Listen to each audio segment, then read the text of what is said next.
नमस्कार। आज की बड़ी खबरों में आपका स्वागत है। मैं हूं आपके साथ निश्रा भारद्वाज। आज के इस बुलेटिन में बात करेंगे 2047 तक विकसित भारत बनकर रहेंगे। बताएंगे आपको खरगे के अपमान पर कांग्रेस का हल्ला बोल, दिखाएंगे आपको तिरंगे की रोशनी से जगमगा उठी ऐतिहासिक इमारतें और बुलेटिन के आखिरी में देखेंगे कि हॉर्मूज पर किसका होगा कब्जा।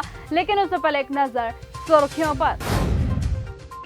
80वें स्वतंत्रता दिवस पर दिल्ली एनसीआर में हाई अलर्ट।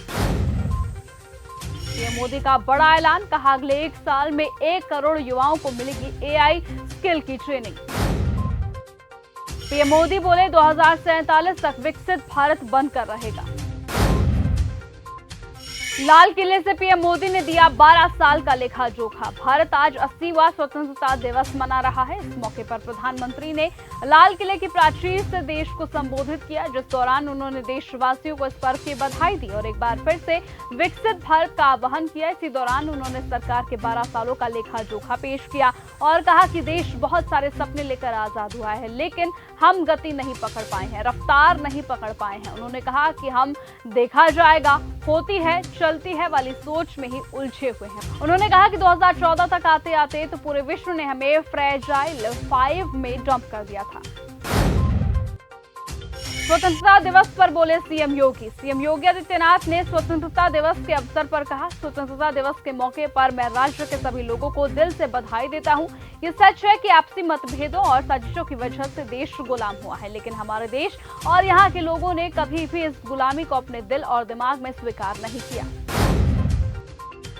भूख हड़ताल पर बैठेंगे पप्पू यादव। पूर्णिया के सांसद पप्पू यादव पटना में रविवार 16 अगस्त को भूख हड़ताल पर बैठेंगे। उन्होंने भूख हड़ताल को लेकर ऐलान किया है और कहा कि छात्रों के समर्थन में और बिहार में बढ़ते अपराध के खिलाफ अब अनशन करने का फैसला मैंने लिया है। 15 अगस्त पर धीरेन्द्र शास्त्री का बड़ा बयान। बाबा बागेश्वर धाम सरकार के पीठाधीश्वर धीरेन्द्र शास्त्री ने स्वतंत्रता दिवस के मौके पर एक बड़ा बयान दिया। उन्होंने कहा कि अब देश के लिए जान देंगे नहीं, बल्कि देशद्रोहियों की जान ले लेंगे। आपको बताएं कि धीरेन्द्र शास्त्री के इस बयान के बाद से अब नई तरह की हलचल पैदा हो गई है। स्वतंत्रता दिवस पर बोले अखिलेश यादव। समाजवादी पार्टी के राष्ट्रीय अध्यक्ष और पूर्व मुख्यमंत्री रहे अखिलेश यादव ने स्वतंत्रता दिवस के मौके पर बीजेपी और आरएसएस पर जमकर निशाना साधा। सपा चीफ ने कहा कि बीजेपी और आजादी एक दूसरे के विलोम है। बीजेपी के राष्ट्रवाद एक रंगी है, जबकि हमारा और आपका राष्ट्रवाद बहुरंगी है। राजनाथ सिंह ने गिनवाई उपलब्धियां। राजनाथ सिंह ने कहा कि सरकार जवानों, पूर्व सैनिकों और उनके परिवारों के कल्याण के लिए भी लगातार काम कर रही है। उन्होंने बताया कि पिछले 5 सालों में ईसीएचएस के बजट में 300% बढ़ोतरी हुई है।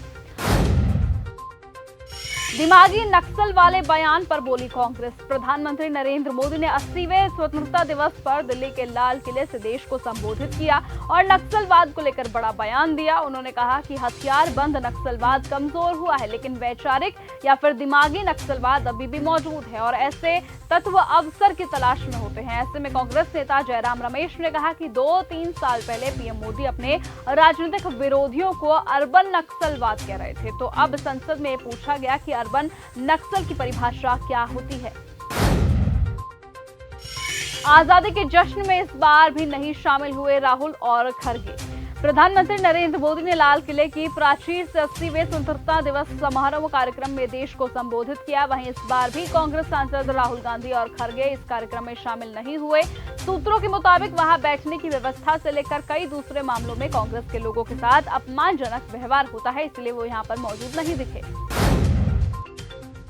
खरगे के अपमान पर सड़कों पर उतरी कांग्रेस। उत्तराखंड के हल्द्वानी स्थित रामलीला मैदान में 8 अगस्त को कांग्रेस के राष्ट्रीय अध्यक्ष मल्लिकार्जुन खरगे की रैली के बाद से एक दक्षिणपंथी संगठन राम सेना द्वारा मंच का कथित शुद्धिकरण और हवन कराए जाने के मामले ने अब एक बड़ा राजनीतिक रूप ले लिया है। आपको बताएं कि कांग्रेस पार्टी ने इस कृत्य को सीधे तौर पर दलित विरोधी मानसिकता और घृणित जातिवादी भेदभाव करार दिया और देशव्यापी विरोध शुरू कर दिया है। इसी कड़ी में हिमाचल प्रदेश की राजधानी शिमला में भी कांग्रेस कार्यकर्ताओं ने शांति मार्च निकालकर इस घटना के खिलाफ अपना आक्रोश व्यक्त किया।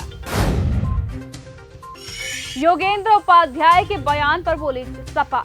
दिल्ली के जंतर मंतर पर नीट पेपर लीक के मामले में प्रदर्शन में शामिल हुए छात्रों पर उत्तर प्रदेश सरकार के मंत्री पर बयान अब पूरी तरह से हावी पड़ता हुआ दिखाई दे रहा है। पैलेट गन के इस्तेमाल को लेकर समाजवादी पार्टी ने सरकार पर तीखा हमला बोला। सपा प्रवक्ता दीपक रंजन ने यूपी के उच्च शिक्षा मंत्री योगेंद्र उपाध्याय के बयान को गैर संवेदनशील बताते हुए छात्रों और नौजवानों से माफी मांगने की मांग की है। पुर्तगाल पहुंचा आईएनएस सुदर्शनी। नौसेना के मुताबिक आईएनएस सुदर्शनी सिर्फ ट्रेनिंग प्लेटफॉर्म ही नहीं बल्कि भारत और समुद्री विरासत और सद्भावना का तैरता हुआ राजदूत भी है और अब ये 15,000 से ज्यादा नॉटिकल मील की दूरी भी तय कर चुका है। महिला आरक्षण राजीव गांधी की पहल। पीएम मोदी के स्वतंत्रता दिवस के भाषण पर कांग्रेस सांसद रजनी पाटिल ने कहा कि मुझे ये लगता है कि पीएम को ये समझ आ गया होगा कि देश के युवा और किसान अब उनके खिलाफ हो रहे हैं। उन्होंने कहा कि महिला आरक्षण राजीव गांधी की पहल थी। हम महिला आरक्षण की आड़ में परिसीमन कराना चाहते हैं, उसका विरोध कर रहे हैं। रूबियो ने भारत के 80वें स्वतंत्रता दिवस पर दी बधाई। अमेरिकी विदेश मंत्री मार्को रूबियो ने भारत के 80वें स्वतंत्रता दिवस पर देशवासियों को बधाई दी और कहा कि प्रधानमंत्री नरेंद्र मोदी तथा राष्ट्रपति डोनाल्ड ट्रंप के बीच व्यक्तिगत संबंधों के कारण भारत अमेरिका के द्विपक्षीय संबंध पहले से कहीं ज्यादा मजबूत हुए हैं। एक बयान में रूबियो ने कहा कि दोनों देशों के लोगों के बीच मित्रता और पारिवारिक संबंधों की गहरी जड़ें ऐसी साझेदारी की नींव है जो लचीली और दूरदर्शी है। इंडोनेशिया में कांपी धरती। इंडोनेशिया में भूकंप के तेज झटके लगे हैं। रिक्टर स्केल पर भूकंप की तीव्रता 7.7 मापी गई है। भूकंप के बाद देश में सुनामी की चेतावनी भी जारी की गई है। अदालत ने ट्रंप प्रशासन को दी बड़ी राहत। अमेरिका की एक संघीय अदालत ने मूल अमेरिकी जनजाति की मांग पर उनके आरक्षित क्षेत्र में सीमा पर दीवार बनाने पर रोक लगाने से इंकार कर दिया है। जनजाति में मांग की गई थी कि उनके 62 मील के आरक्षित इलाके में सीमा पर दीवार ना बनाई जाए क्योंकि इससे उनके धार्मिक रीति रिवाज और सामाजिक संबंधों पर बुरा असर पड़ेगा। हालांकि अदालत ने इस आपत्ति को अब खारिज कर दिया है।